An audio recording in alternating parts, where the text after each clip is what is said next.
동산교회 시간. 이 시간 말씀에는 물된 동산교회 담임 조병선 목사님입니다.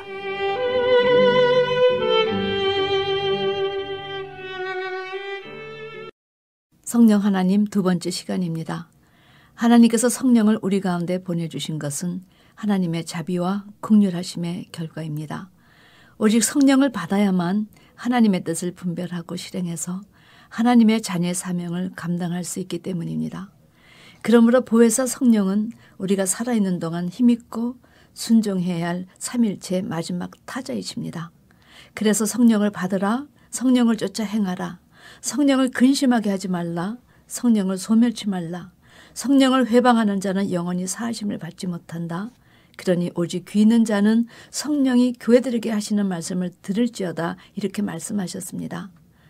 성령을 믿으라고 강조하신 구절은 한 구절도 없다는 사실입니다. 오늘은 예수님과 성령님과의 관계에 대해 말씀을 드리려 합니다.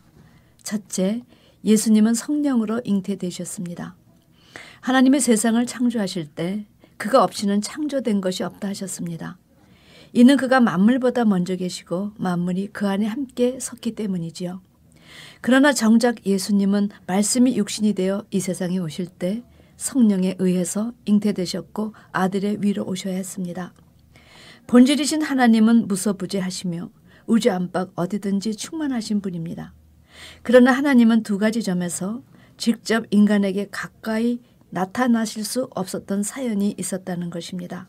첫째는 하나님은 영이심으로 인간이 가시적으로 그분을 볼 수 없었다는 것입니다. 둘째, 하나님은 거룩하신 분이시라 죄성을 가진 인간은 누구도 그 앞에 설 자가 없었다는 사실입니다. 출애굽기 33장에서 모세가 주의 영광을 보고 싶어하니 하나님은 모세 보고 누구도 나를 보고 설 자가 없다 하셨습니다. 그러나 하나님은 모세의 사모함을 아시고 그를 사랑하심으로 하나님의 영광이 지날 때에 모세를 반석 틈에 두시고 당신의 손으로 덮으심으로 죽음을 방지하셨습니다. 이 두 가지 사실로 인해 하나님은 당신의 영광을 나타낼 길이 없었습니다. 그러므로 인간이 이해하는 수준에서 제일 먼저 가정을 만드시고 자식은 부모를 닮는 이 원리를 통해 하나님의 존재와 우리와의 관계를 알 수 있도록 계획을 세우셨습니다. 하나님의 영이시기에 당신의 영광을 나타낼 길도 당신의 존재를 확신시켜 줄 길이 없었지만 그러므로 이 세상에 육신을 입은 아들을 보내시고 아들이 있으니 아버지가 존재한다는 사실과 아들이 아비의 붕어빵이니 하나님의 형상을 입고 예수가 오시게 하신 것입니다. 그러므로 인간이 하나님이 계시다는 것을 알 수 있는 방법은 오직 아들로 오신 예수밖에 그 방법이 없었다는 사실이지요. 따라서 만약 예수가 오시지 않았다면 하나님이 계시다는 것은 추상적이요 어느 누구도 이를 확증할 수 있는 방법이 없었을 것입니다. 따라서 성령으로 잉태하신 하나님의 아들이 추상적인 존재가 아니라 역사 속의 실제이니 아버지도 실제이심을 누구도 부인할 수 없는 것입니다. 사도 요한은 요한일서 2장 23절에 아들을 부인하는 자에게는 또한 아버지가 없으되 아들을 시인하는 자에게는 아버지도 있다, 이렇게 증거하므로 아들을 초월해서는 하나님을 시인할 수도 체험할 수도 없다는 사실을 증거했습니다. 본질이신 하나님은 아무도 볼 수 없고 느낄 수 없는 불가시적인 존재이기 때문에 하나님 자신을 나타내실 때는 오직 아들을 통해서만 나타내실 수 있었다는 사실입니다. 여러분이 존재한다는 것은 여러분의 부모님이 이미 존재하셨다는 사실에 대한 증거입니다. 그러므로 독생하신 아들을 보니 하나님의 영광이 있더라. 하나님은 아들을 통해서 자기를 보여주시고 아들은 그 아버지를 증거하셨습니다. 또 하나님은 성령을 통해서 자기를 나타내시고 성령은 예수를 증거하십니다. 그러므로 아버지는 무소부재하시고 충만하시며 아들 예수는 그 아버지 안에 계시는 것입니다. 그리고 하나님은 아들과 함께 계셔 성령으로 자신을 나타내시는 것입니다. 하나님과 아들과 성령의 공통점은 말씀입니다. 하나님은 말씀이요 예수님은 그 말씀이 육신이 되어 오신 분이요 성령님은 그 말씀을 기록해 하시고 조명해 주시기 때문입니다. 따라서 우리 안에 하나님, 즉 말씀이 계시지 않으면 예수도 성령도 없는 것입니다. 그러므로 예수님께서 말씀하시기를 내가 진실로 진실로 너에게 이르노니 나를 보낸 자를 영접하는 자는 나를 영접하는 것이요 나를 영접하는 자는 나를 보내신 이를 영접하는 것이라 말씀하셨습니다. 하나님과 예수는 하나라는 사실을 제시하신 것이지요. 성령 또한 그 안에 계시기에 우리에게 아들이 없으면 우리 속에 성령도 없는 것입니다. 우리가 그를 믿고 그를 영접함으로 성령은 우리 안에 내주하게 되는 것입니다. 우리가 성령이 일하는 것을 알고 순종하고 일할 때 교회가 부흥되는 것입니다. 그런데 우리들은 아들만 알지 하나님을 본 자는 아무도 없습니다. 그러므로 빌립은 아버지를 보게 해달라고 주님께 졸랐지요. 그때 주님은 나를 본 자는 아버지를 보았다고 말씀하시므로 아들이신 예수님을 보면 하나님을 본 것이요 아들을 믿음으로써 그 아버지를 믿고 시인하게 되는 것입니다. 따라서 예수를 시인하는 자는 아버지가 있는 자이나 예수를 부인하면 하나님이 없는 자라 주께서 증거하셨습니다. 이렇게 하나님 아버지는 아들과 성령이 없이는 나타내실 수 없습니다. 하나님의 영이란 바로 성령을 일컫는 것이요 무소부재하신 하나님이 곧 성령인 것입니다. 그러므로 하나님은 볼 수 없는 존재요 우리와 함께 하실 수 없는 불가현적인 존재이시지만 아들은 가시적 존재이시고 성령은 가현적 존재이십니다. 성부와 성자와 성령 삼위는 함께 존재하시지만 예수와 성령은 오직 하나님 뜻 안에서만 역사하시는 것입니다. 두 번째, 예수님의 공생의 시작에 성령이 임하셨습니다. 말씀이신 아들은 성령으로 잉태되었는데 그가 요단강가에서 침례를 받으실 때 성령이 그에게 임하셨습니다. 그가 잉태되었을 때 성령으로 잉태되었다는 것은 성령에 의해서 그가 나타나셨다는 것이지 성령이 잉태되었다는 말이 아닙니다. 그런 이유로 공생애 때 그에게 성령이 임하신 것입니다. 하나님의 아들이 성령으로 잉태되어 목세일을 하셨지만 이제 성령이 임함으로 본격적으로 그는 하나님 아버지를 증거하는 공생의 삶을 시작하신 것입니다. 예수께서 성령을 받기 전에는 나사렛 예수, 목수의 아들, 그저 사람들의 눈에는 가난한 집 아들이었습니다. 누구도 그를 하나님의 아들이라 증명해 줄 사람이 없었습니다. 그러나 성령이 임하심으로 그분 안에서 예수를 증거해 주시게 되었습니다. 예수께서 성령이 임하시면 그가 나를 증거하리라 하셨는데 정말 성령이 오셔서 그가 하나님의 아들이심을 증거하신 것입니다. 이와 같이 예수는 보이지 않는 하나님을 보여주시는 분으로 나를 본 자는 내 아버지를 보았다 말씀하셨습니다.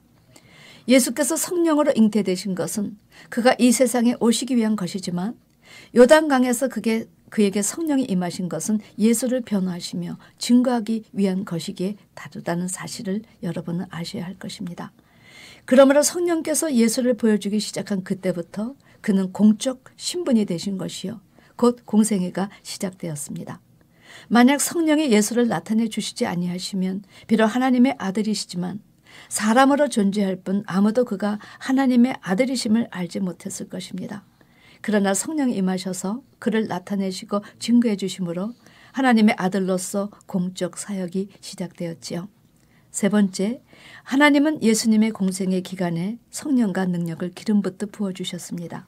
사도행전 10장 38절 말씀, 하나님이 나사렛 예수에게 성령과 능력을 기름 붓듯 하셨음에 저가 두루 다니시며 착한 일을 행하시고 마귀에게 눌린 모든 자를 고치셨으니 이는 하나님이 함께 하셨습니다.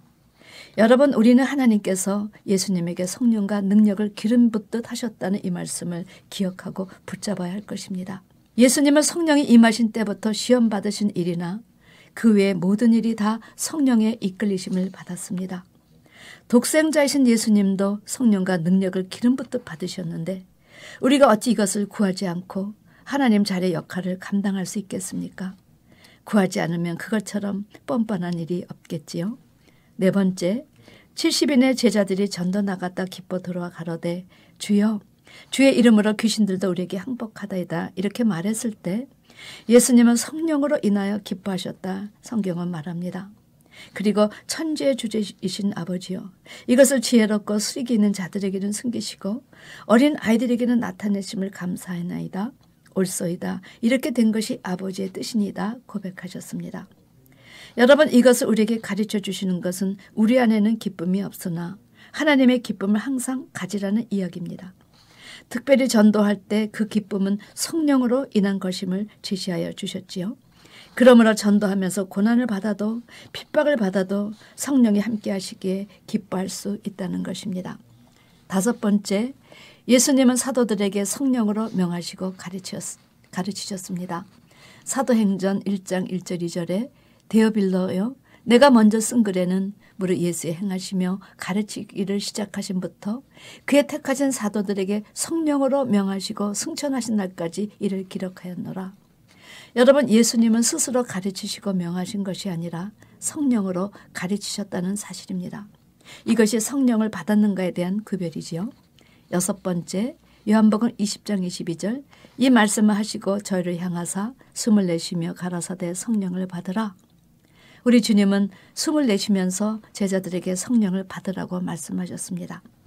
성령으로 잉태되신 이가 육신의 몸을 입고 사람으로 오셨습니다.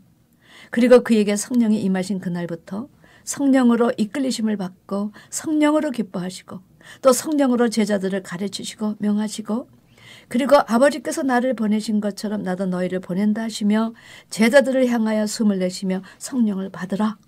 너희가 네 죄든지 사하면 사하여 줄 것이요 네 죄든지 그대로 두면 그대로 있으리라 말씀하셨습니다. 여러분, 이때 성령을 받으라 하신 것은 예수님이 성령으로 낳고 성령이 임하시고 성령의 이끌리심을 받고 성령의 인도하심으로 스스로 가르치시지 아니하시고 성령으로 가르치시고 성령으로 기뻐 일하신 것처럼 그렇게 제자들도 성령에 이끌려서 일하라는 명령이었습니다. 주님은 내가 아버지께로 가서 성령을 너에게 보내주시겠다 하셨는데 제자들에게 이렇게 직접 성령을 받아라 하신 것은 이미 자기 안에 내재하신 성령을 제자가 받으라는 이야기였습니다. 그러나 공식적으로는 그가 하늘에 오르셔서 자기 안에 계신 성령을 제자들에게 보내주시겠다는 이야기였습니다. 왜냐하면 승천하시고 다시 오실 때는 그리스도의 권세를 회복하셔서 왕권을 가지고 오시기 때문입니다. 여러분, 여기에 아주 중요한 핵심이 있습니다. 예수님에게 성령이 임하셔서 공생애가 시작되신 것처럼 교회에 성령이 임하시면 제2의 공생애가 시작되는 것입니다. 사도 바울이 이런 사실을 가리켜 교회는 예수의 남은 고난을 짊어지고 있다고 말씀하셨지요. 교회는 주님의 제2의 공생애가 숙제로 남았다는 사실을 제시하신 것입니다. 구원은 오직 예수에게만 있되 구원받은 자들에게 성령이 임하셔서 증인의 삶, 성도의 삶, 공생애를 살 수 있게 하시는 것입니다. 증인이란 법정 용어로 만약 법정에서 위증하면 국가가 주는 심판을 받아도 좋다고 선서합니다. 곧 자기 몸을 담보로 선서하고 증거하는 것이지요. 그러므로 그리스도의 증인은 자기 목숨을 담보로 하는 자들이기 때문에 성령의 권능을 받지 않고는 두 증인의 자리에 설 수 없습니다. 그런 연유로 예수 믿으면 구원을 얻고 성령을 받으면 증인이 되는 것입니다. 이런 하나님 나라의 원리 때문에 성령을 받지 못하면 일평생 교회를 다녀도 두 증인의 삶을 살지 못하는 것이지요. 자, 일곱 번째, 성령이 임하시면 너희가 증인이 되리라. 제가 방금 말씀드린 내용입니다. 사도행전 1장 8절 오직 성령이 너에게 임하시면 너희가 권능을 받고 예루살렘과 온 유대와 사마리아 땅끝까지 이르러 내 증인이 되리라 하십니다. 여덟 번째, 오순절은 교회 최초의 성령의 강림의 날이었습니다. 이때부터 성령이 강림하셔서 교회가 태동되었지요. 사도행전 2장 1절에서 4절 말씀 오순절 날이 이미 이름에 저희가 다 같이 한 곳에 모였더니 호련히 하늘로부터 급하고 강한 바람 같은 소리가 있어 저희 앉은 온 집에 가득하며 불의 혀같이 갈라지는 것이 저에게 보여 각 사람에 임하여 있더니 저희가 다 성령의 충만함을 받고 성령의 말하게 하심을 따라 다른 방언으로 말하기를 시작하니라. 사랑하는 성도 여러분, 이 오순절 사건은 초대교회 태동에 가장 직접적인 영향력을 끼친 사건입니다. 이때를 기준으로 이전까지의 복음서와 이후의 서신서를 연결, 하나님의 구속 경륜이 지상의 교회를 통해서 전개될 것을 보여주십니다. 부디 전심으로 성령 받기를 기도하시고 또 매일매일 성령과 능력을 기름 붓듯 받기를 구하셔서 이 시대에 성령이 교회들에게 하시는 말씀을 들을 수 있을 뿐만 아니라 이 시대의 어둠을 밝히는 두 증인이 되시기를 주님의 이름으로 축원합니다.